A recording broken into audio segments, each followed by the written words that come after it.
Қарлығаш пен Дәуіт. Қарлығаш жардың қуысына ұя салып, балапан басып шығарыпты. Анасы азық әкелуге кеткенде, балапандары шыдамсыздана күтумен болады екен. Бір күні қарлығаштың ұясына жылан өрмелеп шығып бара жатады. Мұны көрген қарлығаш шыр-шыр етіп, балапандарына арашашы іздейді.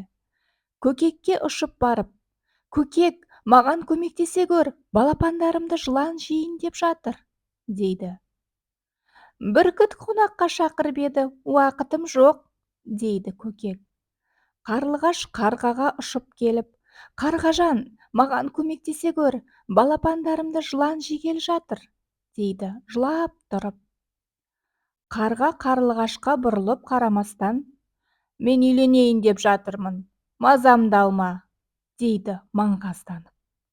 Қарлығаштың амалы таусылып, шырылдап Дәуітке ұшып келіп, «Жауыз жылан балаларымды жұтпақшы болып, ұяма өрмелеп барады», дейді жылап.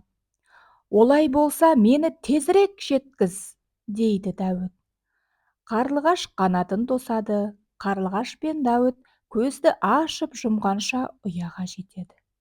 Дәуіт ұяға тақап қалған жыланды тап беріп, көзін ағызып жібереді. Жылан сылқ етіп жерге құлап түседі.